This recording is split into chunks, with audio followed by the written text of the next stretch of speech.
The day Harlan Trask rode into Cutter's Bend, New Mexico Territory, in the autumn of 1878, the townspeople did not wave or call out greetings. They simply stepped aside, the way prairie grass parts for a coming storm, and they watched him with the quiet respect reserved for things that could not be reasoned with. He was 32 years old and built like the Red Canyon walls that surrounded the town on three sides, broad, unyielding, and aged by sun and wind, into something harder than what it had started as. His jaw was square and his eyes were the pale gray of a sky before snow, and in 10 years of working as a range marshal for the Santa Fe Livestock Association, he had never once backed down from a man, a debt, or a hard truth. People in three territories told stories about Harlan Trask the way they told stories about drought, not with admiration exactly, but with a kind of solemn acknowledgement that some forces simply existed, and that you would be wise to account for them. He did not smile easily. He did not speak when silence would do. He had never been married, never come close, and when the older women in Cutter's Bend occasionally murmured about it over their sewing circles, their conclusion was always the same. Some men were not made for softness, and Harlan Trask was one of them. He had taken a small house on the north edge of town 6 months prior, when the Livestock Association had asked him to stay put in one place long enough to establish a proper territorial office. He had his horse, a dark roan named Bishop. He had a Winchester and a Colt single-action army that he kept oiled and ready. He had a cast iron pot and a decent supply of coffee beans, and he considered himself fully equipped for the life he intended to keep living. He was wrong about that. He just did not know it yet. The morning everything changed was a Tuesday, cool and bright in the way that October mornings in the high desert sometimes are, the air thin and clean, the sky so blue it looked painted. Harlan was coming out of the post office with a leather satchel of association correspondence when he heard the sound of wagon wheels and a horse in distress, and he turned just in time to see a buckboard coming down the main street at a pace too fast for the narrow road, one of its rear wheels wobbling dangerously on a loose axle. Driving it was a woman. She was perhaps 25, with dark auburn hair that had come half loose from its pins, and was streaming behind her like a banner in the wind she was making. Her face was set with concentration, not panic. He noticed that immediately, the absence of panic, and she was hauling back on the reins with both hands while the horse beneath the harness fought the bit and tossed its head in its confusion and fear. The wheel wobbled again. The whole right side of the buckboard lurched. Harlan dropped the satchel and moved into the street without thinking about it. The way a man moves when instinct has been trained into his body for long enough that thought becomes a luxury he cannot afford. He caught the horse's bridle at a dead run, his boots throwing dust, and dug in his heels and leaned his weight back and hauled the animal to a stop 15 feet short of the water trough at the end of the street. The horse blew hard. The wagon rocked and settled. The wheel, which had been threatening to go for probably the last half-mile, finally gave up entirely and rolled away into the dirt. There was a moment of complete silence. Then the woman on the seat let out a long breath through her nose, set her elbows on her knees, and looked down at Harlan with eyes the color of spring sage green with hints of gray, alive and sharp, and taking in absolutely everything they looked at. "Well," she said, in a voice that was low and slightly breathless from the exertion of the reins, "that could have been considerably worse." Harlan looked up at her. He opened his mouth to say something, and then, for reasons he would spend the next several weeks trying to understand, he could not immediately think of what it was. She tilted her head. "Are you all right? You look like you ran pretty hard." "I'm fine," he said, which was the first thing he had said to Hazel Redmond, and it was exactly as unimpressive as beginnings tend to be before anyone understands what they actually are. She climbed down from the buckboard without waiting for him to offer a hand. She simply swung herself down the side with the easy practice of someone who had been getting on and off wagons her whole life, and she surveyed the missing wheel with her hands on her hips. "That axle nut has been loose since Albuquerque," she said. "I kept meaning to stop and fix it, and I kept not stopping." She paused. "I suppose the road made that decision for me." "You drove from Albuquerque," Harlan said. "From Santa Fe, originally. Albuquerque was just where I slept last night." She turned and extended her hand to him with the directness of someone who found social formality useful but not sacred. "Hazel Redmond, I am looking for a town called Cutter's Bend, and I believe I have found it, which is fortunate because I am very ready to stop driving." He took her hand.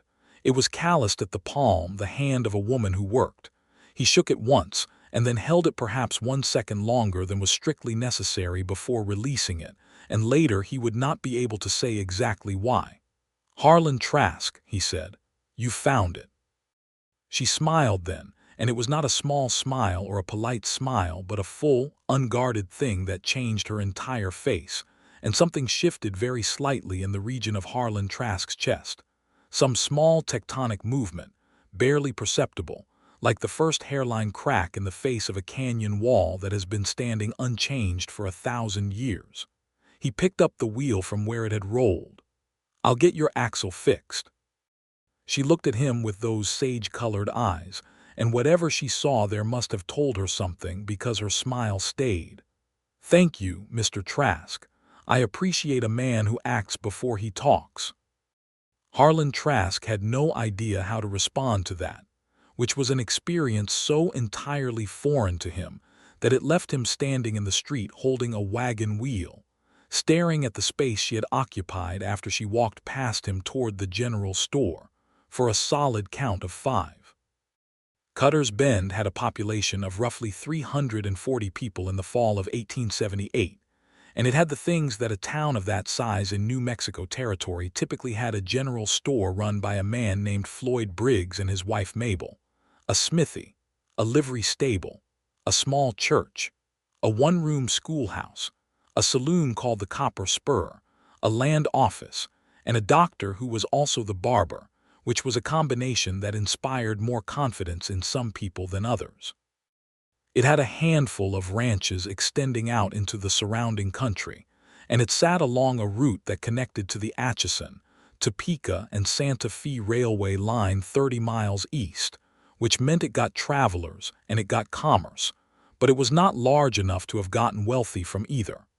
Hazel Redmond had come to Cutter's Bend to take over the school. The previous schoolteacher, a young man named Cecil Marsh, had lasted 8 months before declaring that the children of Cutter's Bend were beyond the reach of civilization and departing on the eastbound stage, and the town had been without a teacher since April. Hazel had seen the notice in a Santa Fe newspaper and had written to the town council, and after an exchange of letters that had apparently satisfied both parties, she had loaded her belongings into a rented buckboard and driven herself 200 miles southwest. Harlan learned all of this from Floyd Briggs, who learned it from Mabel, who had spoken with Hazel for 45 minutes while Harlan fixed the axle and put the wheel back on. This was the way information moved in a town the size of Cutter's Bend, not as gossip exactly, but as something more like weather, something that existed in the communal air, and that everyone simply breathed in and processed according to their own nature. The schoolhouse needed work. Harlan discovered this on Wednesday morning, when he was riding past it on his way to check on a property dispute at a ranch 3 miles north, and he saw Hazel Redmond standing in the doorway of the building with her sleeves rolled to the elbow and a broom in her hand, surveying the interior with the expression of a general assessing newly occupied territory. He reined Bishop in without entirely planning to. "It is in considerably worse shape than I was led to believe," she called to him, not particularly surprised to see him there. "The roof leaks in at least 2 places. There is a family of mice in residence behind the teacher's desk, and approximately half the benches are broken." Harlan dismounted. He looked at the building. It was a low adobe structure with a wooden-framed roof that had not been properly maintained and a floor of packed dirt that wanted sweeping. "Marshall Delaney should have had it looked after," he said. "He's been responsible for town maintenance since February." Well, Marshall Delaney apparently did not feel a schoolhouse was a priority. Clearly, she looked at him steadily. I don't suppose you know anyone who could help with the roof. He did know someone. He also knew, in some part of himself, that he was not quite ready to examine directly, that he was going to be the one doing the work. He had no logical reason for this. The Livestock Association paid him to keep the peace and manage cattle theft disputes, not to repair leaky schoolhouse roofs. But he found himself saying, "I'll take a look at it." And then he tied Bishop to the fence post and walked inside. And that was how Harlan Trask spent the better part of Wednesday and all of Thursday on a ladder with a hammer and new shingles, while Hazel Redmond worked below him, scrubbing the floor with lye soap and the kind of focused, cheerful industry that he was not accustomed to being in close proximity to. She talked while she worked. He was not sure whether she always did this or whether she was talking to fill the silence that he presented, but either way it was not the chattering kind of talk that he usually found tedious. It was actual conversation, curious and specific, and it pulled responses out of him in a way that left him vaguely surprised each time it happened. She asked him about the territory. He told her about the land disputes and the water rights arguments and the slow business of ranches being carved out of land that had been something else for 10,000 years before any of them arrived. She listened with real attention, not the performative attention of someone waiting for their turn to speak. She told him she had been born in Missouri and had come west with her family when she was 12, and that her father had worked as a surveyor for the railroad until he died of a fever when she was 19, and that she had spent 3 years teaching in a small town in Colorado before deciding she wanted somewhere new. She told this without self-pity and without drama, as plain fact, and Harlan found himself building a picture of a woman who had met difficulty on a number of occasions and had simply, without particular ceremony, dealt with it and kept going. He liked that. He respected it more than he knew how to say, which was fine because she was not asking him to say it. By Thursday afternoon, the roof was sound, the floor was clean, and Hazel had arranged the repaired benches into 3 rows of different heights to accommodate children of different ages.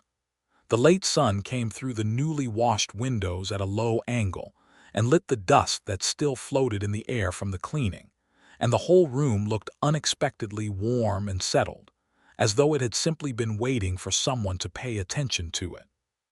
Hazel stood in the middle of it with her hands on her hips and looked around, and she made a small, satisfied sound. "There," she said, "that is a schoolroom." Harlan was standing in the doorway, which he had taken to unconsciously. He was a man who liked to be near exits. But he was looking at her, not at the room, and something was happening behind his pale gray eyes that he would not have been able to put a name to even if someone had asked. She turned and caught him looking. He moved his gaze to the window, not quite fast enough to be convincing. "Mr. Trask," she said, and there was something in her tone that was warm and aware and gently amused all at once. "Thank you for the roof. I mean that sincerely." "It needed doing," he said. She nodded slowly. "Yes," she said, "a lot of things need doing. It's whether someone bothers that makes all the difference." He left shortly after, riding back to his house on the north end of town with Bishop moving at an easy walk beneath him, and the evening air sharp and blue around him, and something in his chest that he could not quite account for, a fullness or a pressure, the sensation of a space that had been empty for a long time and was beginning to wonder why. Cutter's Bend had never seen their range marshal volunteer to mend anything. Several people mentioned it to each other in low, speculative tones, the way people do when something they have filed under one category begins to behave like a different category entirely. The school opened the following Monday with 14 children ranging in age from 6 to 13, and Hazel Redmond conducted the first day with a calm, organized authority that impressed even the older children who had come prepared to dislike her on principle. The word spread through town by suppertime. The new teacher was good. She was serious without being rigid, and she had a way of explaining things that made children feel capable rather than tested. Several of the ranch fathers who had expected to dislike a woman from the north of the state revised their opinions within the first week. Harlan heard all of this secondhand, which was how he preferred to gather most information, and he processed it with a nod and continued his work, which in October involved a significant dispute between two ranchers named Calloway and Prout over a water source on the borderline of their properties, a dispute that had been simmering all summer and had finally reached the point where both men were coming to his office every other day to make formal complaints about each other. He was good at his work. That was the thing about Harlan Trask. He had built himself into the job over 10 years, and the job fit him the way a well-worn saddle fits a horse, and there was a satisfaction in it that he had always considered sufficient. He mediated the Calloway-Prout dispute with the methodical fairness that had made his reputation, and he rode the territory boundaries, and he maintained correspondence with the association, and he kept his house and his horse and his coffee pot, and he told himself his life was exactly as it should be. But he began, without quite deciding to find reasons to pass by the schoolhouse during the midday break. Not every day. That would have been obvious, and Harlan Trask was a private man who did not care to be obvious about anything. But twice a week, perhaps, he would happen to be riding past on some legitimate errand, and he would see Hazel in the schoolyard with the children, and sometimes she would look up and see him, and she would wave not a small, uncertain wave but a full, cheerful one, as though she were genuinely glad to see him there. And he would tip his hat and keep riding, and carry the image of her for the rest of the afternoon in a way that he found both irritating and deeply unwilling to give up. She came into the Copper Spur on Friday evenings, which was not common behavior for a woman in a town like Cutter's Bend in 1878, but she had established early on that she intended to eat a proper meal once a week in the company of other adults, and that she was not going to apologize for choosing the only establishment in town that served one. The saloon keeper, a broad, amiable man named Pete Garza, always set her the corner table and kept the louder patrons from bothering her, and it had become, within 3 weeks, simply a fact of Cutter's Bend life, the way many things that initially seem unusual become ordinary once someone simply does them without asking permission. Harlan came into the Copper Spur on Friday evenings as well, because he always had. He had a glass of whiskey and sometimes a plate of whatever Pete had cooking, and he sat at the bar and read whatever correspondence had come in that week, and this was a habit that predated Hazel by nearly 6 months. But after she began coming on Fridays, he noticed that he was increasingly less interested in his correspondence and increasingly more aware of the corner table. The first time they ended up talking at length in the Copper Spur, it was late October, and it began because old Jed Harmon, who was not a bad man but was a persistently talkative one after 2 drinks, had settled himself at Hazel's table uninvited and was telling her about his cattle in considerable detail. She was politely but visibly trying to extract herself from the conversation, and Harlan, who had been watching from the bar for approximately 5 minutes while something tightened in his jaw, stood up and walked over. "Jed," he said, "there's a card game needs a 4th hand at the back table." Jed looked up. He looked at Harlan's face, which was doing the particular thing it did when Harlan's patience had reached its operational limit, and he excused himself with admirable efficiency. Hazel looked up at Harlan. There was that smile again, the full one, the unguarded one. "You are remarkably useful," she said. "Please sit down." He sat.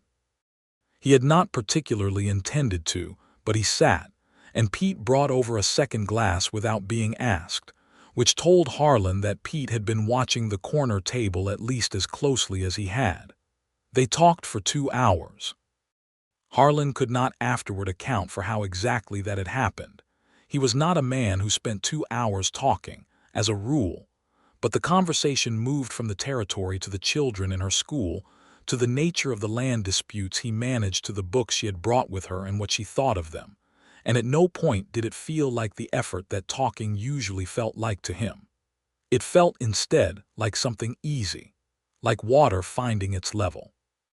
She told him about a boy in her class named Thomas Calloway, who was the 9-year-old son of one of the ranchers whose property dispute Harlan was managing, and who was apparently brilliant with numbers but had never been told so. "He does the arithmetic before I finish writing it on the board," she said. "I have started giving him extra problems just to keep him occupied. He looks at me like I've given him a present every time." "His father thinks he's slow," Harlan said, because he had heard Calloway say it. Hazel's jaw tightened slightly. "His father is wrong. I know. Someone should tell him."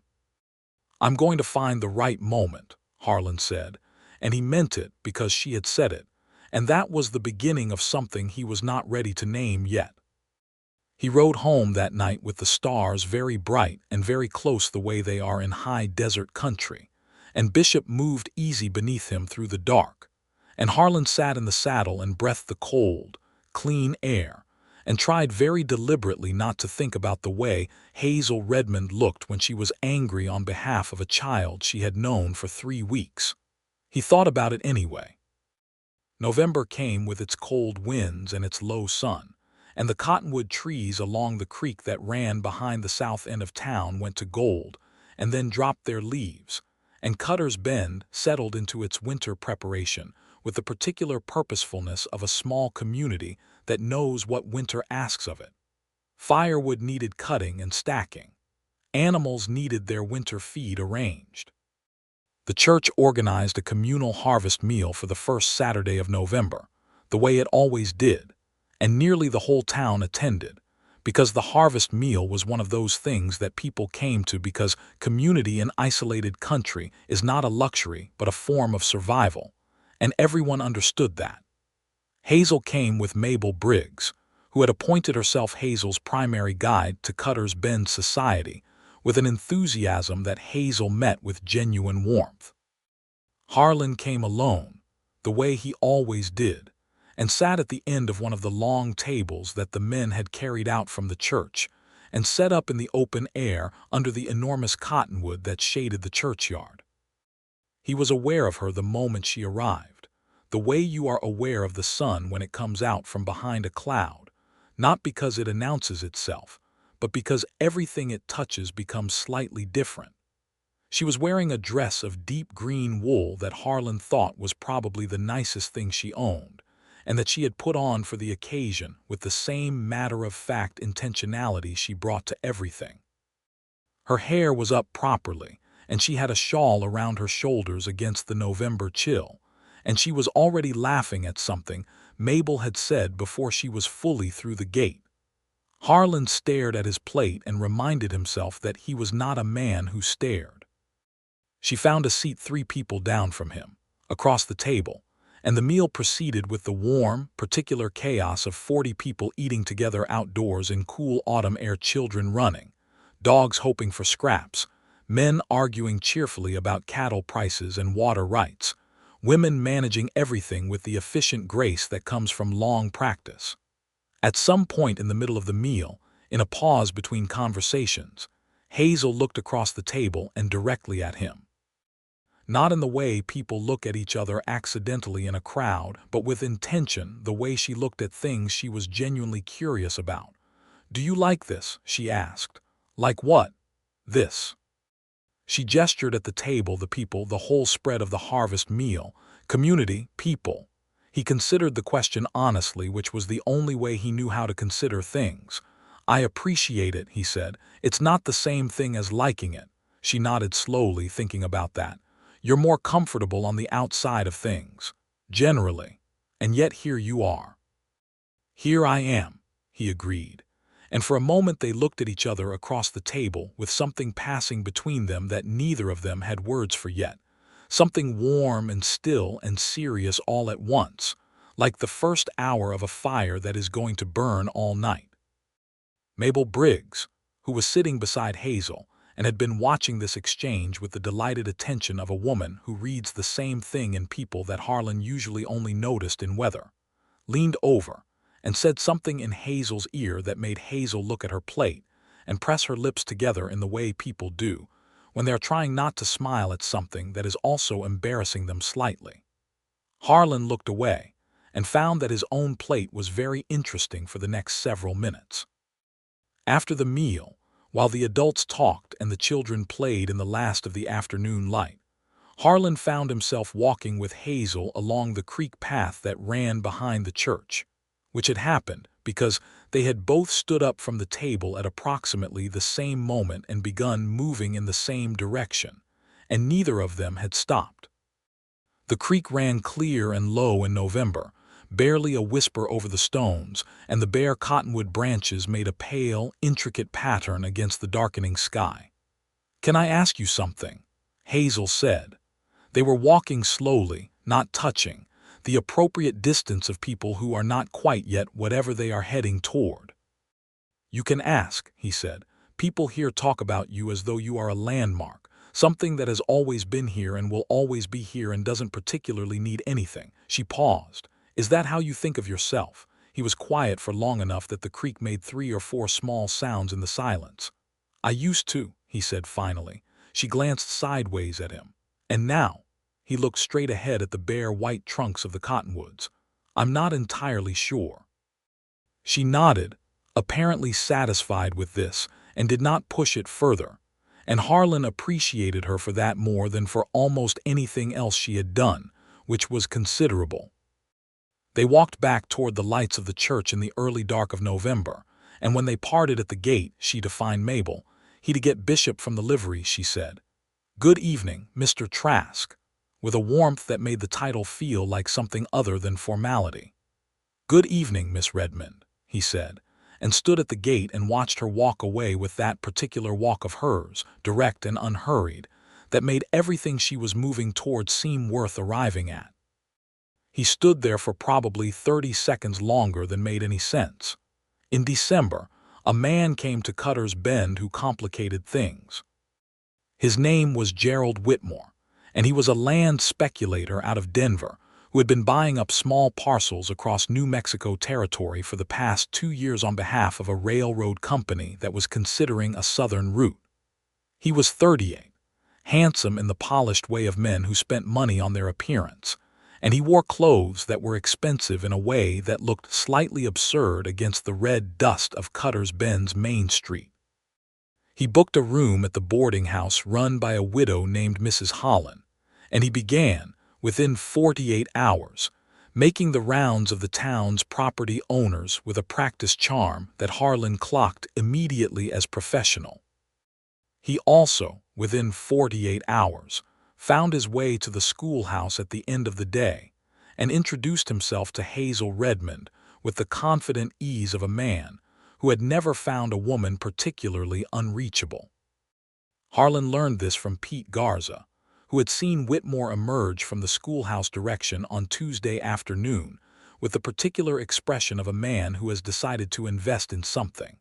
And Pete, who understood speculation in its various forms better than most, had watched him go with one eyebrow raised and had mentioned it to Harlan on Wednesday morning when Harlan stopped in for coffee. Harlan spent Wednesday doing his work with extra precision. He resolved a minor fence dispute, wrote 3 letters to the association, oiled his rifle and his pistol with methodical thoroughness, and did not think about Gerald Whitmore at all, which required a great deal of energy. On Wednesday evening, he was at the post office when Hazel came in for her mail, and she saw him and said hello with her usual warmth and then said, "There is a land speculator in town asking questions about the school property.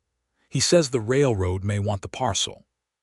She said it matter-of-factly, but there was something in her voice that was flat and careful, the way a woman's voice gets when someone has tried to flatten her. "I know," Harlan said. "Whitmore."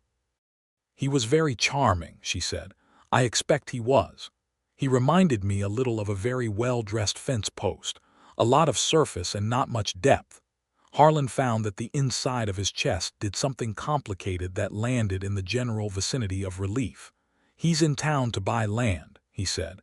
"Whether the school parcel is legitimately available is something the town council would need to address." "I would appreciate knowing if it is," she said. I rather like my schoolroom now that it has a proper roof. I'll look into it, he said, and he did that very evening, tracking down 2 of the 3 town council members at the Copper Spur, and establishing that the school parcel had been formally designated public land by the territorial charter and was not available for private purchase regardless of what the railroad wanted. He sent a letter to the relevant territorial office in Santa Fe to confirm it, and he included a note to the association's legal counsel asking him to verify it from his end, because Harlan Trask did not do things halfway. He told Hazel on Thursday morning, standing outside the school in the cold early light before her students arrived. She looked at him for a moment, that clear, sage-colored gaze that he had stopped trying to not look at. "You did that last night," she said. "It was not quite a question. The matter needed settling." "It did," she agreed. She had her shawl pulled close against the morning cold, and there were 2 small spots of pink in her cheeks from the chill, and she was looking at him the way she had on the creek path in November, like she was reading something in him that she was increasingly certain was there. "Thank you, Harlan." It was the first time she had used his given name. It happened without fanfare in the cold morning air, as simply as a door opening. He stood very still with it for a second, the way a man stands with a thing that changes him. "You're welcome," he said. "Hazel." Her smile then was small and private, and it was the best thing he had seen in a long while. Gerald Whitmore stayed in Cutter's Bend for 2 more weeks, during which he attempted to purchase 3 other parcels, was rebuffed on 2 of them, and made a decent deal on the 3rd, which was a piece of pasture land belonging to a rancher named Holt, who had decided to retire to his daughter's place in Arizona. Whitmore also continued to pay social calls that Harlan was aware of, and that, according to Mabel Briggs, who was Harlan's most reliable source of information he had not asked for, Hazel received politely, but without encouragement. When Whitmore finally departed on the northbound stage in mid-December, nobody particularly marked his absence, and Harlan felt something relax in him that he had been unaware was wound tight. Christmas in 1878 was cold and clear, and the people of Cutter's Bend made it together the way frontier communities do, with the understanding that warmth is partly a fire and partly a decision. The church held a service on Christmas Eve that most of the town attended, and Hazel played the small upright organ that had been donated by the Briggs family the previous year, and played it well, her fingers moving over the keys with the same focused ease that she brought to everything. And Harlan sat in the pew and listened and watched the candlelight on her face and thought about how entirely unprepared he had been for this, for her. For the way a person could walk into the careful arrangement of his life and make it look, from the outside, like it had been missing something all along. After the service, when the congregation spilled out into the cold blue dark and the children ran around the churchyard full of the particular restless joy of Christmas Eve, Harlan found himself beside Hazel on the church steps, both of them watching the chaos with steaming breath rising in the cold air. "In Missouri," she said quietly, "we would have had snow by now. Does that bother you, not having it?" She thought about it. "Less than I expected." She looked sideways at him, and something in her expression was softer than usual, warm in the way of candles and winter fires. "Cutter's Bend has turned out to be considerably more than I expected, in a number of ways." He turned to look at her directly, and she did not look away, and the space between them in that moment was about the width of a decision, small and enormous at the same time. "Hazel," he said, and his voice had dropped to something quieter than his usual register, something that was his voice stripped of the official weight he usually carried it with. "I would like to walk you home tonight if you'll allow it." She looked at him steadily. Her chin lifted just slightly, the way it did when she was making a choice. "I was hoping you would ask," she said. They walked through Cutter's Bend on Christmas Eve in 1878 under the enormous sky of the New Mexico Territory, the stars so bright and so dense they looked like spilled salt on dark water, and Hazel took his arm somewhere in the first block without making a ceremony of it and kept it for the rest of the walk. and Harlan felt the warmth of her through his coat sleeve, and walked with his spine straight and his face forward, and something blazing quietly in his chest like a fire that is still learning its own size. At the door of the small house the school board rented to her on the south side of town, she turned to face him on the step. She was a little below him, and she looked up and he looked down, and the silence between them was a living thing, comfortable and full of something that was ready to be said. "I like you very much, Harlan Trask," she said. "No artifice in it. Just the plain fact, offered clean. The thing about a man who has spent his whole life in the currency of plain facts is that he recognizes one when it is given to him, and he knows what it requires in return. I like you very much, Hazel Redmond," he said. "More than I know how to say properly, and I intend to work on that." She smiled, the full, unguarded smile, the first one, the one that had started everything, and said, "Good night, Harlan," and went inside, and he walked back through the cold, dark town feeling something new in him, something bright and slightly frightening in the way of things that matter, and he did not try to talk himself out of it for the first time. January came hard. A storm blew in from the north on the third day of the new year and buried the territory in 6 inches of snow that turned to ice overnight, and Cutter's Bend hunkered down with its woodpiles and its patience. The school was closed for a week because the road out to the ranch children was impassable, and the town itself moved at a slowed pace, reduced to the essential livestock, firewood, food, and the company of whoever was close. Harlan spent those days doing what needed doing in town, and finding that the radius of his normal activity had contracted, for reasons he was not shy about acknowledging to himself, to a circle that included the south side of Cutter's Bend, where the school board's house sat with smoke rising from its chimney. He appeared at Hazel's door on the second day of the storm with firewood. She opened the door and looked at the stack in his arms and said, "I have firewood," and he said, "You have less of it than you'll need if this lasts another 3 days," and she stood aside and let him bring it in. She made coffee. He stacked the wood, and then instead of leaving, he stayed because she asked him to stay for the coffee, and because he wanted to, and because the ice outside was genuinely a reasonable argument for not going anywhere immediately. They sat at her small kitchen table and drank coffee and talked, and outside the wind moved the snow in long sheets across the empty street, and the stove ticked with the heat of the fire, and the house felt warm and small and close in the way of houses in winter storms. The whole world narrowed down to this lit room, and these 2 people, and the space of a table between them. He noticed things about her kitchen, the books stacked on the shelf above the door, the small map of the territory pinned to the wall with notations in her handwriting, the dried flowers in a crockery jar on the windowsill, things that were her and were everywhere in the room. He noticed them the way a man notices things when he is paying very close attention to a place, the way he pays attention to places he wants to remember.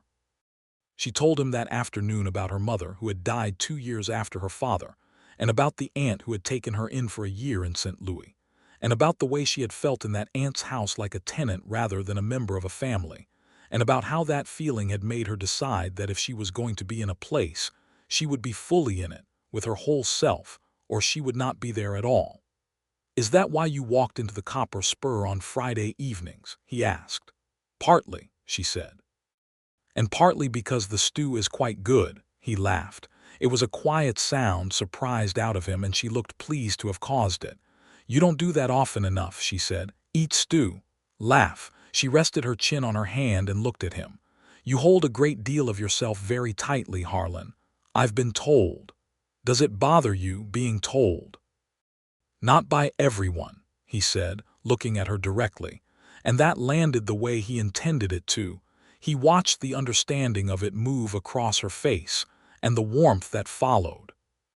On the 4th day of the storm, he brought supper, a pot of beef and bean stew he had made on his own stove, carried through the ice in a towel for warmth, and she produced cornbread that was better than anything he had eaten since he did not know when, and they ate at her kitchen table with the storm howling outside and the lamplight warm between them, And somewhere during the meal, without any particular moment he could point to afterward, the distance between them became something different.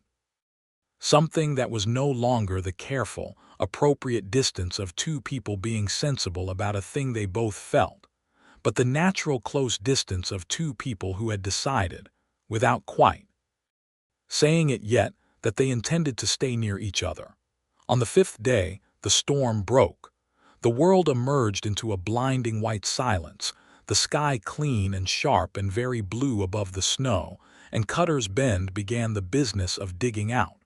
Harlan cleared the path from Hazel's door to the street before he did anything else. She came out wrapped in her heaviest coat with a second shovel and cleared alongside him, and they worked in the companionable silence of the previous 5 days' worth of conversation, which was a different quality of silence than any he had experienced, full rather than empty, warm rather than hard. When the path was clear, he stopped and looked at her, snow on her hat brim and her cheeks red with cold, her breath rising in small clouds, her eyes very bright in the white winter light. "Hazel," he said. He said it the way you say something when you have been thinking it for a long time and have finally decided the thinking is done. She looked up at him with her shovel in both hands and her whole attention on his face. "I would like to court you properly," he said, "if you are willing, if you want that." The wind moved a small drift off the roof, and it fell in a soft, white cascade beside them. "Harlan Trask," she said, and her voice was steady and warm and certain, the voice of a woman who knows her own mind. "I have been waiting for you to say that since October." He looked at her for a second, and then he did something that Cutter's Bend had never seen and would talk about for years. He smiled. Not the small, controlled almost smile he occasionally produced when something amused him, but a full, real, unguarded smile that changed his face entirely, that made him look younger and softer and like someone who had just stepped out into sunlight after a long time in a closed room. "Well," he said, "I apologize for the delay." She laughed, and the sound of it rose in the cold, clear winter air over the white rooftops of Cutter's Bend like something that had always belonged there, and had simply been waiting for the right morning to arrive. He courted her properly through January and February, and if people in Cutter's Bend had ever doubted that Harlan Trask was capable of the kind of devoted, consistent attention that courtship requires, they received a thorough correction of that belief. He was at her door on Sunday afternoons for walks. He brought her books from the freight shipments that came through town, because he had learned what she liked and had begun noting it with the same careful attention he gave to property surveys and water rights documentation. He sat beside her at church. He found occasions to help with the school that were not strictly necessary, but that put him in her orbit, and he did not pretend otherwise. He also, because he was still Harlan Trask, continued being absolutely competent at his actual job, and in February, he finally resolved the Callaway-Prute water dispute with a written agreement that both men signed, and that established a shared easement in terms clear enough that no future argument could sensibly reopen the matter. And on the afternoon that the papers were signed, he rode out to the Callaway ranch and found young Thomas in the yard and said, in the direct way he said everything, "Your father tells me you are quick with numbers. I'd like to see that." Thomas Callaway, who was 9 years old and accustomed to adults not being particularly interested in what he could do, looked at Harlan with enormous eyes and said, "How quick do you want to see?" "As quick as you've got," Harlan said. He told Hazel about it that Sunday, and the look she gave him then, the particular look of a woman who has seen the man she loves do something that reveals an entirely new dimension of who he is, was something Harlan carried with him afterward the way he carried things that mattered, quietly and permanently. March came in warm and sudden, the way it sometimes does in the high desert after a hard winter. One morning you wake up and the air is different, carrying something green and new in it, and the light is different, and everything that has been frozen and closed begins to open. The cottonwoods put out their first tentative leaves, pale and thin, and the creek ran higher with snowmelt, and children in Hazel's schoolroom began looking out the windows with the seasonal restlessness of young things that feel spring in their bones before their minds have caught up to it. On a Saturday morning in the second week of March, Harlan rode out to a parcel 3 miles north to check on a matter, and came back to find a horse tied at his gate that he did not recognize, a well-made sorrel with Santa Fe tack, trail dusty. His hand was on his pistol before he reached the porch. Inside, sitting at his kitchen table with a cup of his coffee, was a man he had not seen in 4 years.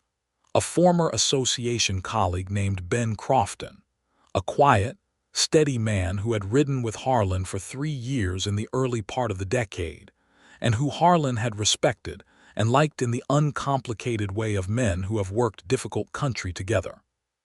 But Crofton's face when he turned it up from the coffee was not the face Harlan remembered. It was thinner, and there were lines in it that had not been there before, and his eyes had the particular quality of a man who has spent recent time carrying something very heavy. "Ben," Harlan said, closing the door behind him. "Harlan," Crofton nodded at the coffee. "Hope you don't mind, I found the pot." "What brings you down?" Crofton set his cup down and looked at it. "I need help," he said, and from a man like Crofton, who gave nothing easily, those 3 words cost something considerable. "There's a man named Rudd Ketcher. He has been buying up cattle in Dona County with papers that I suspect are forged, running them into Texas before anyone can track the brands.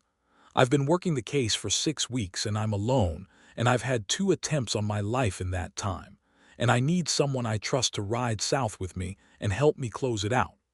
Harlan listened. He asked 3 questions, specific, operational questions about timelines and locations, and what evidence Crofton actually had.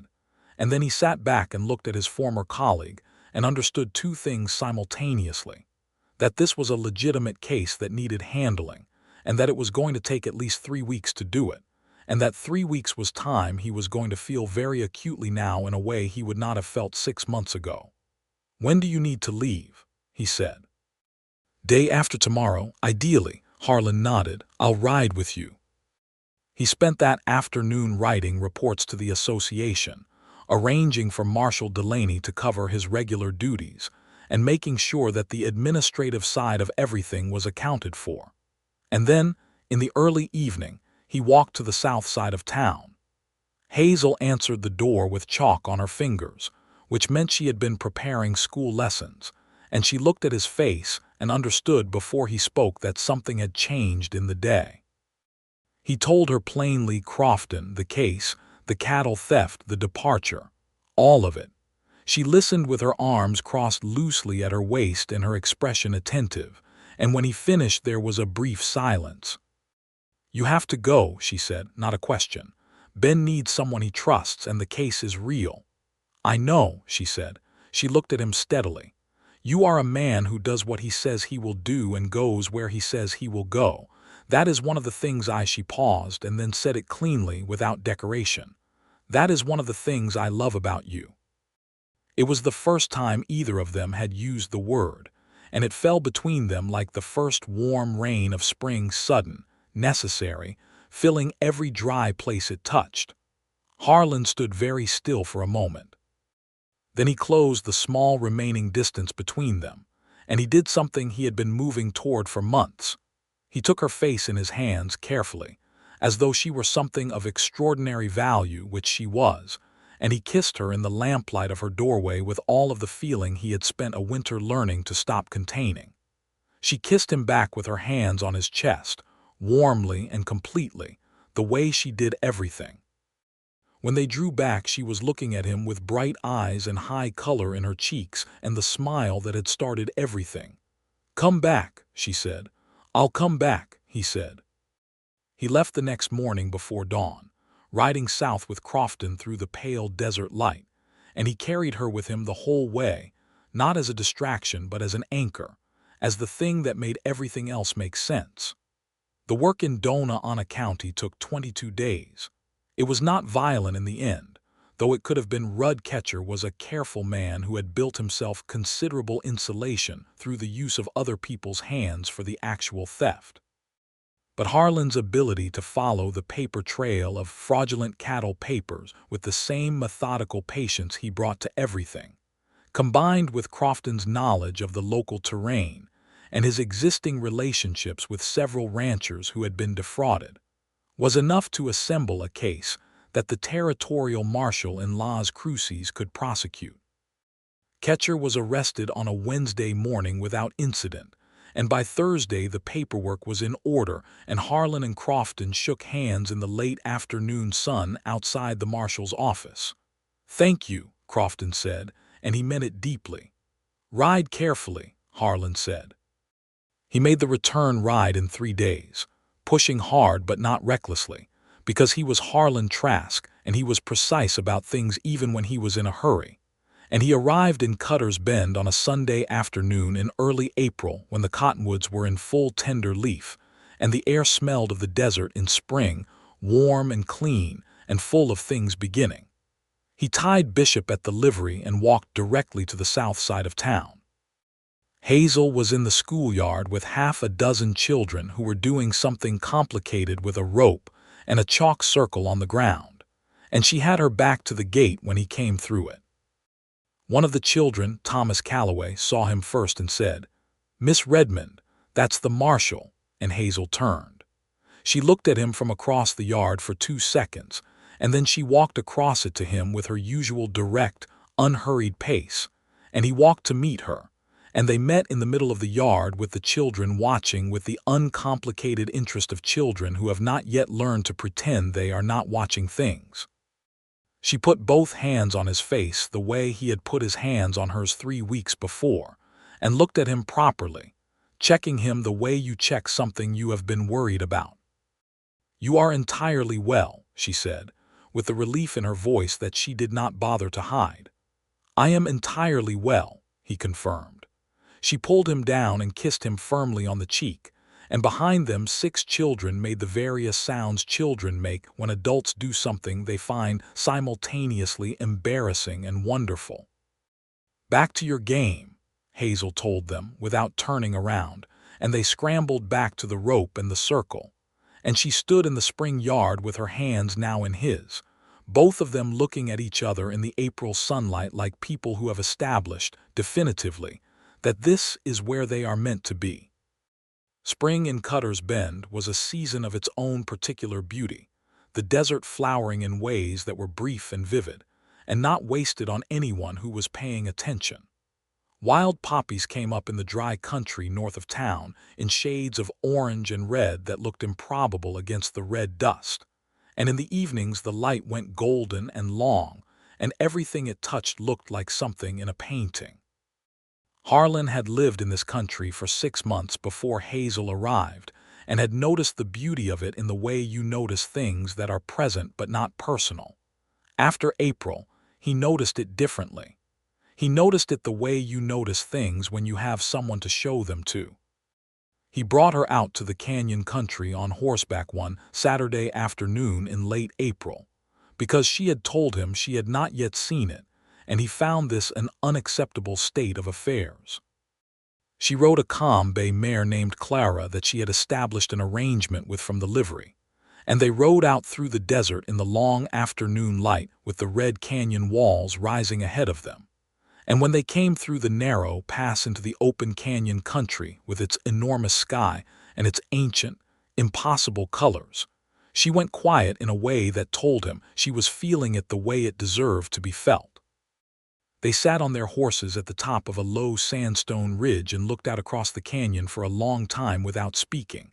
The shadows were long and the light was gold and the rock glowed in colors that went from rust to amber to deep, dark red.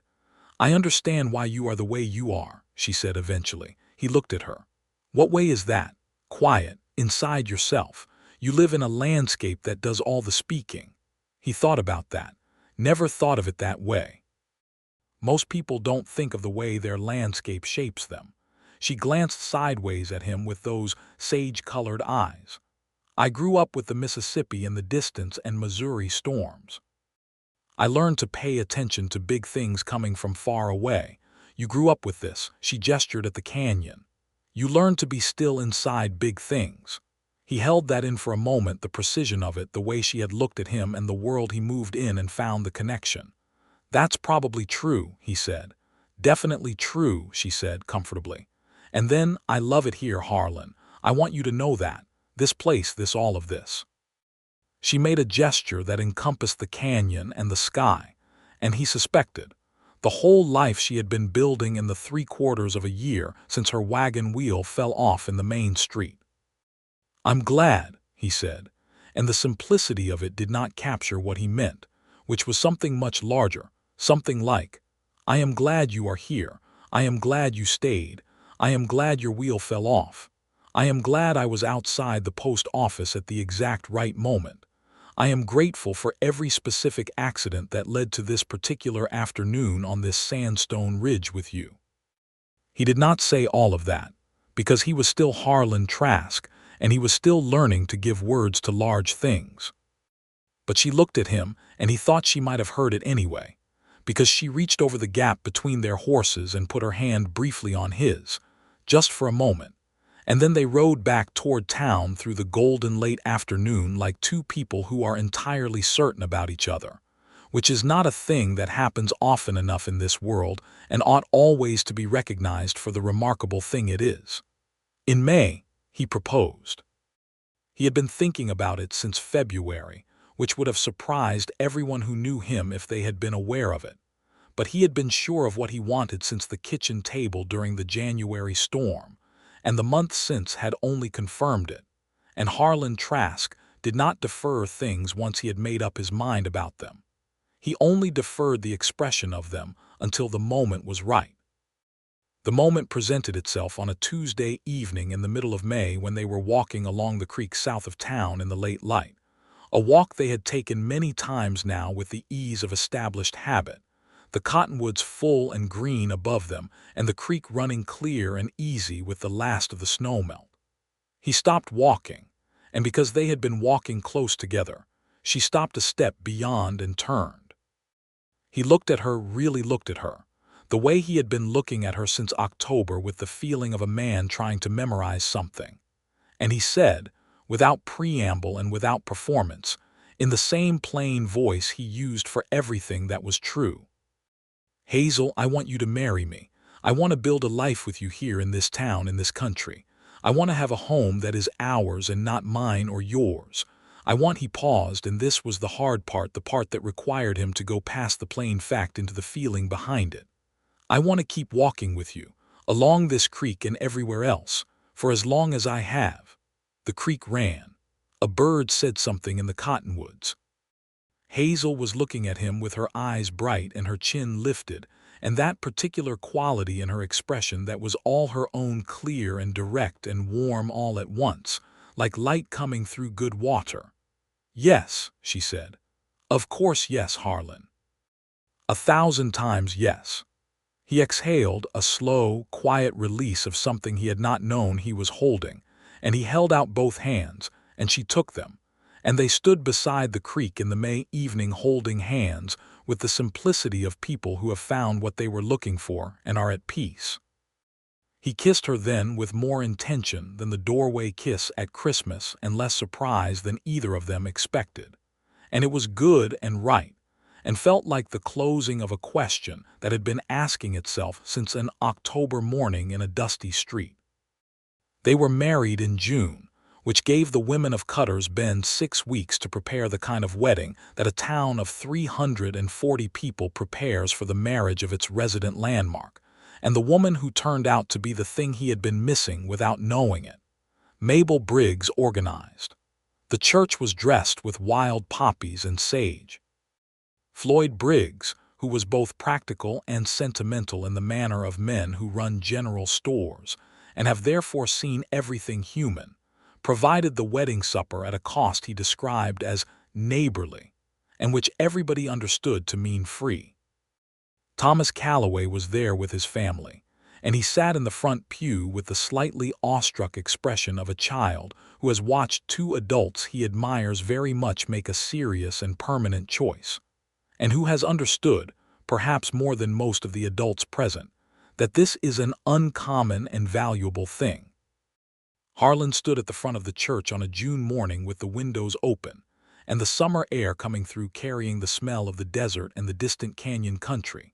And he watched Hazel walk toward him down the aisle in a dress of cream-colored cotton that Mabel had helped her make, her hair up with small wildflowers in it. And he stood with his spine straight and his hands quiet at his sides, and felt the full, specific weight of his own good fortune, which he recognized as enormous. She reached him and looked up at him, and he looked down at her, and Pete Garza, who was sitting in the second row, and had been one of the first people to understand what was happening before either of the principals quite did, later said that the look on Harlan Trask's face at that moment was something he had never seen before on that face, and that it was, plainly and without exaggeration, the look of a man who has folded, who has taken everything that was hard and held and carefully contained and set it down, voluntarily and completely, in front of another person. The look of a man who has stopped building walls because he has found something worth opening the gates for. They said their vows in the clear June morning, and the whole town witnessed it and was glad. The first year of marriage was built the way first years of marriage in frontier country always are, out of daily life with its demands and its small pleasures, and its accumulation of ordinary moments that are, in aggregate, the substance of everything. Harlan kept his work with the association and Hazel kept the school, and they kept the house on the north edge of town that had been his and was now theirs, and that she filled, gradually, with the evidence of herself. The books and the map and the dried flowers and the cooking smells of someone who found real pleasure in cooking, which Harlan accepted with a gratitude that was entirely without embarrassment. He was different, and he knew it. Not in the ways that made him good at his work. He was still precise, still methodical, still entirely dependable, but in the quality of his private life, which was no longer sealed. He laughed more often, genuinely and without embarrassment, because Hazel was funny in the dry, quiet way that sneaks up on you. He found himself talking about things he would previously have considered too personal for speech, because she created a space that made that feel natural rather than exposed. He came home to her in the evenings with the deliberate gladness of a man who has understood what he is coming home to and does not take it for granted. She was always there, or coming in from some errand, or in the kitchen, or reading at the table, and the sight of her in his house, in their house, was something he did not become accustomed to in the sense of not noticing it. He noticed it every time. There were hard things too, because there are always hard things. In the fall of their first year, a drought began to press on the surrounding ranches in a way that made tensions rise between the men who needed water and had less of it, and Harlan's work became harder and longer and sometimes more fraught. He came home some evenings worn through in a way that he could feel in his bones, and Hazel was there with supper and the calm, practical warmth of a woman who does not require her husband to pretend he is not tired.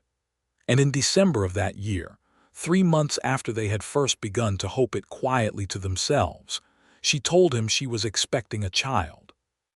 He was standing in the kitchen sharpening a knife when she said it, and the knife and the sharpening stone simply stopped, and he turned and looked at her from across the room with his whole face open in a way that she had only seen a handful of times, and she understood from the expression that he was very happy and perhaps slightly undone by it.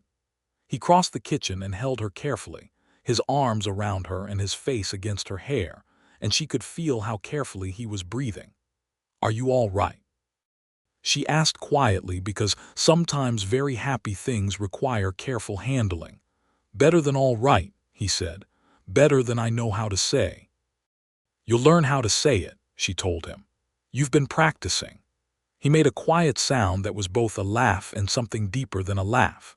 Their son was born in the late summer of 1880, delivered by Dr. Hale on a warm August night while Harlan sat outside the bedroom door with his elbows on his knees and his hands clasped and waited with the focused stillness of a man, applying every discipline he had to not being useful.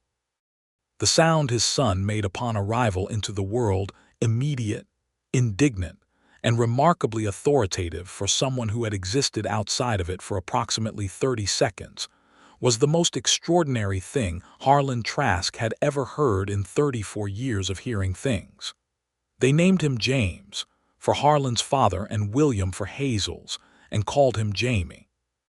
Jamie was dark-haired like his mother, and had his father's gray eyes from the beginning, a combination that Mabel Briggs declared the most beautiful thing she had seen since spring wildflowers, which was high praise from Mabel. He had Hazel's directness and Harlan's watchfulness and both parents' capacity for quiet, and he was, from his first weeks, absolutely and unconditionally loved. Harlan held his son with the careful precision he brought to things that mattered, and looked at the small, definitive face, and thought about the life ahead of this person, the world he would grow up in, the territory that was changing year by year as more people came into it, and the land was divided and argued over and marked, the things he would learn and believe and become. He thought about what he wanted to pass on, and for the first time in his life, the question of legacy was not abstract. It was this person in his arms watching him with serious gray eyes. "He's looking at you like he's trying to figure you out," Hazel said from the bed, tired and warm and entirely at ease. "I know the feeling," Harlan said, looking at his son. "I had the same problem with his mother." Hazel laughed. It was the first real laugh she had managed in 20 hours, and it was the best sound in the house. The years in Cutter's Bend layered one upon another with the accumulation of a life well lived, and the town grew because the territory was growing. The railroad pushed further into New Mexico by 1881, and the land around Cutter's Bend became more valuable and more contested, and Harlan's work with the association grew in complexity as more settlers arrived, and more disputes arose over the resources of the land.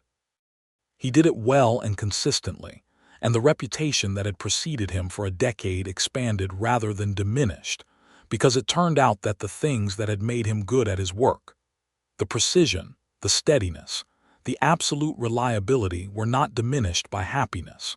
They were, if anything, sharpened by it, because a man who has something worth protecting understands his work differently than a man who is simply carrying it out.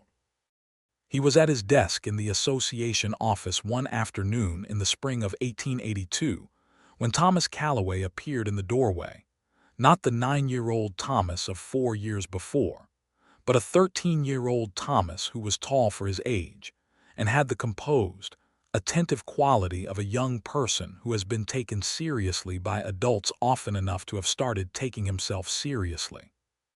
"Miss Redmond, Mrs. Trask, says I should come talk to you," Thomas said, with the directness of someone following a specific instruction.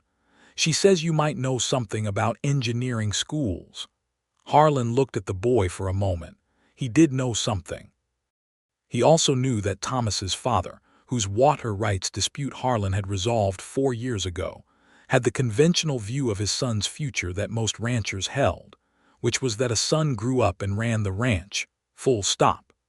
This was going to require a conversation with the elder Calloway that was going to need to be handled the way he handled all the difficult conversations his work required, plainly, and with full acknowledgement of the hard fact involved.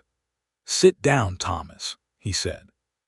Thomas sat, and Harlan talked to him for an hour about the Colorado School of Mines and the territorial engineering positions that were increasingly available as the railroad expanded, and the survey work for water management grew, and the look on the boy's face, the particular light in it, the recognition of possibility, was something that Harlan would think about later as one of the better things he had done. He spoke with the elder Calloway the following week. It was a plain conversation and not an easy one, but Harlan had never done things because they were easy, and by the end of it Calloway had agreed to consider the engineering school option, which was not a full capitulation, but was considerably more than he had started with, and was enough for Thomas to have a fighting chance. Hazel heard about it from Thomas the next day and came home that evening and kissed Harlan with a warmth and conviction that made it entirely clear she knew exactly what he had done and what it had cost in terms of the effort involved. "You are a good man, Harlan Trask," she said. "I'm trying to be," he said. "You are," she said firmly, in the voice she used when she had made a decision about something and was not open to further debate. He had learned over 3 years of marriage that this was one of the things about her that he loved best. She had opinions and she held them, and when she held one about him, it felt like being handed something solid. In the spring of 1883, Hazel was expecting again. She was 30 years old by then and in good health, and treated the whole matter with the same practical equanimity she brought to everything, which Harlan found simultaneously admirable and slightly maddening, because his equanimity during these months was considerably less reliable. He was more careful with her this time in ways she noticed and occasionally teased him about. He had a way of being near when she was carrying things. He had a way of checking in during the school day that was more frequent than before. Hazel, who valued her independence and would normally have pointed this out, found that she did not mind, because she could see clearly that it came not from distrust of her capability but from a very specific, particular love. The kind that makes you need to know the person you love is all right in a way that is almost like hunger. She told him as much one evening, in the direct way she told him things. "You hover," she said, without complaint. "Not in the way that says I can't manage, in the way that says you need to see me for yourself." He looked at her. "Is it that obvious? To me." She reached across and put her hand over his on the table. "I don't mind, I just want you to know I see it." He turned his hand under hers. "I love you," he said. He had learned over the years to say this, and to say it often enough that she knew it was not a special occasion but a standing truth. "More than I managed to say still." "You say it enough," she said. "Trust me." Their daughter came in November of 1883, on a cold evening very much like the one when Jamie had arrived 3 years before, and she was born with a fierce, furious energy that made Dr. Hale laugh in the delivery room. And she had Harlan's gray eyes and Hazel's auburn hair, and the particular quality of both her parents, watchful and direct, and completely uninterested in pretending to be other than she was. They named her Clara, for the mare that had carried Hazel into the canyon country on the April afternoon when everything had become certain, and Clara Trask announced her presence in the world with the conviction of someone who had been waiting to begin. Harlan held her in the kitchen while Hazel slept, and Jamie, who was 3.5 and had been allowed to stay up past all reason for this occasion, sat beside his father on the bench and looked at his new sister with the solemn, slightly suspicious attention of a firstborn encountering the second. "She's small," Jamie said. "She was smaller an hour ago," Harlan said. "Will she stay small?" "No," Harlan said. "She'll get bigger, fairly quickly, I'd say." Jamie considered this. "Good," he decided. "Then she can play." Harlan looked down at the small, serious face of his daughter and felt the particular enormity of it. This second addition to the specific gravity of his life, this further proof that the man who had once been considered too hard for softness had been completely, thoroughly, and happily wrong about himself. He thought about October of 1878, standing in the dusty street with a wagon wheel in his hands, looking after a woman in green who walked away like she was headed somewhere worth arriving at. He thought about the crack that had appeared in something he had thought was entirely solid, and how it had widened in the subsequent months with the patient inevitability of spring water finding a seam in the rock, and how by the time he understood what was happening he had not wanted to stop it, and how that had been exactly right. He had been known as the man who never bent. He had spent 10 years building himself into something that did not give way, that was reliable and hard and completely consistent, because in the work he did consistency was survival and softness was a liability. He had believed this so completely that he had applied it to his entire life, not just his work, and had not particularly questioned it. And then a woman with a loose axle nut and sage-colored eyes had driven into Cutter's Bend, and he had folded, not broken, not collapsed, but folded the way living things fold, the way a tree bends in a strong wind and is not destroyed but is changed by it, becomes more itself in the bending than it was in the rigid standing. He had folded like the first day of spring, when the hard cold of winter gives up its hold and the world opens, not because it must but because it is time, because whatever has been waiting beneath the surface can finally come through. Cutter's Bend continued to grow through the mid-1880s as the railroad's southern route brought new settlers and new commerce, and the town that had been 340 people in 1878 was closer to 600 by 1885, with a second general store and a proper hotel, and an expanded school that required Hazel to take on an assistant teacher. A young woman named Ruth Hadley, who had come down from Colorado, and who fell naturally under Hazel's guidance the way that capable people fall naturally into the orbit of other capable people who know more than they do. The disputes Harlan managed grew in number and complexity, and in 1884, the association offered him a senior position in Santa Fe that would have meant a significant increase in his authority and a significant increase in his responsibilities. He thought about it carefully for a week, riding the territory in the early mornings before the heat came, thinking about what he was and what he had built here, and what the move would cost in terms of the particular life he was living. He came home on a Saturday morning and told Hazel about the offer. She listened. She asked the specific, practical questions she always asked. What would the work involve? What were the hours? What was the association's actual need versus what they were stating it to be? She was quiet for a moment afterward, and then she said, "What do you want to do?"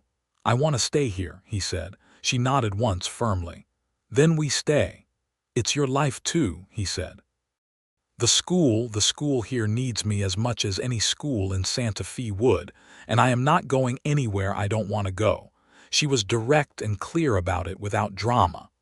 But more to the point, you love this country, you know this land. You've spent years building something that matters here. I would never ask you to give that up for an office in a city. He looked at her for a moment. "I need you to know," he said carefully, the way he said things that mattered, "that wherever you went I would go. If you wanted Santa Fe or anywhere else, I know," she said simply. "And that is why I don't need to ask for it." He declined the Santa Fe position and remained in Cutter's Bend. And the association accepted this with the pragmatic good sense of an organization that had long since learned not to pressure Harlan Trask about decisions he had already made. Thomas Calloway, who was by 1885 a young man of 16 with clear ambitions and the support of both his parents after a number of the hard conversations Harlan had quietly continued to facilitate, was studying for the entrance examinations for the Colorado School of Mines. He came to the Trask house on Sunday afternoons and used Harlan's desk for his studying, and Hazel fed him supper before he rode back to the ranch. And young Jamie, who was 5 and had decided Thomas was one of the most interesting people in his world, followed him around with the devoted attention of a very small person who has identified a model worth studying. These Sunday afternoons were a specific, recurring warmth in the life of the house. The table with books spread on it, the smell of Hazel's cooking from the kitchen, Clara in her chair making the specific sounds of a child discovering her own capabilities, Jamie asking Thomas questions in the grave, systematic way he had inherited from his father, Harlan reading at the end of the table with half his attention on the room around him. He would look up sometimes and see all of it, the whole accumulated life of his house, the evidence of every choice that had led to this, and feel the particular quiet joy of a man who knows he is exactly where he should be. By the spring of 1886, when Cutter's Bend was approaching its 8th year as the place that Harlan Trask called home, and its 7th as the place that Hazel had come to call the same, the town had the settled quality of a community that has found its character. The school had 32 students. The church had been expanded and repaired. The Copper Spur had a second room and served 3 hot meals a day instead of 1. Pete Garza had hired 2 kitchen hands and expanded his menu, and he still set the corner table on Friday evenings for two now, because Harlan had long since given up the pretense of going to the Copper Spur alone. On a Friday evening in April of that year, they sat at their usual corner table with supper, and the particular comfortable ease of people who have been going somewhere together long enough that the going is itself a pleasure independent of the destination. Jamie and Clara were with Mabel Briggs for the evening, a standing arrangement that Mabel had proposed some years ago, and that served everyone's purposes admirably. The children adored Mabel, and Mabel adored them, and Harlan and Hazel adored the Friday evenings that were theirs. The Copper Spur was busy. The spring had brought a few new families through, and there were unfamiliar faces at several tables, and Pete was moving with the efficient, amiable energy of a man handling a full house without losing his pleasure in it. Hazel was talking about a letter she had received from Ruth Hadley, who had left the previous fall for a teaching position in Colorado, and had apparently found both the job and a young man to be happy about. And she was reporting this with the warm interest she took in the lives of people she cared for. She had her elbows on the table, and her face was lit by the lamp on the table, and the year and the life in it showed beautifully in her. Not older in the diminishing sense, but older in the way of things that have been lived in and made whole, the way a good house becomes more itself with time.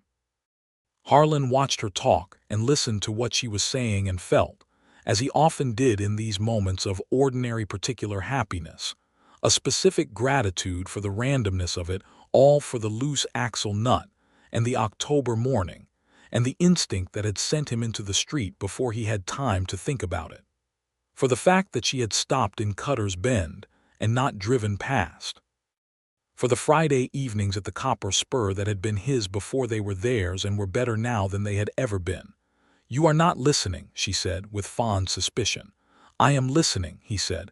"Ruth found someone in Colorado and you are happy for her." "I am," she confirmed.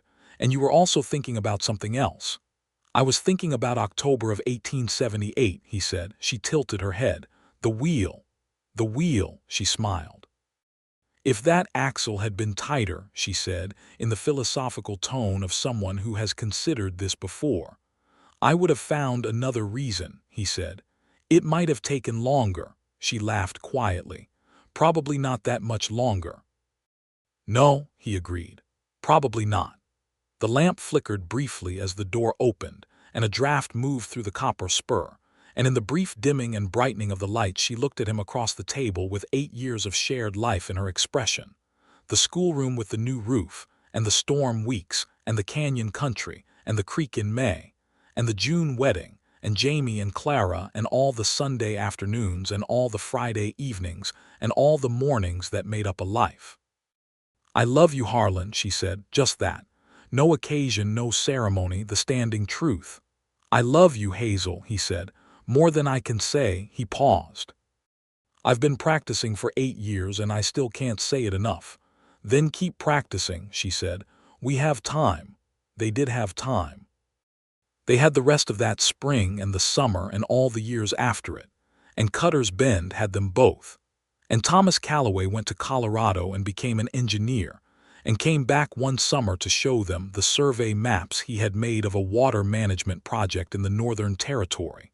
And Jamie grew tall and thoughtful, and read everything he could find, and had his father's precision and his mother's warmth. And Clara was fierce and funny and direct, and absolutely certain of herself from very early on. And the house on the north end of town was always warm, and always full of the specific good noise of people living together who are glad of each other. The man who had been known as the man who never bent had bent entirely, and had found in the bending not weakness but the deepest strength he had ever known. The strength of a life that has opened itself to love and been made completely different by it, in every good way that different can mean. And the woman who had driven into Cutter's Bend on a runaway buckboard with dust in her hair, and a loose axle nut, and absolutely no apology about who she was, had built something real here. Something with depth and root, and the kind of warmth that does not require tending every moment because it has become structural, built into the walls and the floors, and the particular quality of the light in the rooms of the life she had made. They sat together at the corner table in the Copper Spur on a Friday evening in April, in a town they both belonged to, in the territory that had shaped them both. And outside the window the evening star appeared over the canyon country, and the desert air came through the open door carrying something green and new and ready. And Harlan Trask looked at Hazel Redmond and felt, simply and entirely, that he was the luckiest man in New Mexico territory. And Hazel Redmond looked back at Harlan Trask and felt the same, the very same, without reservation and without end. The stars over Cutter's Bend were very bright that night.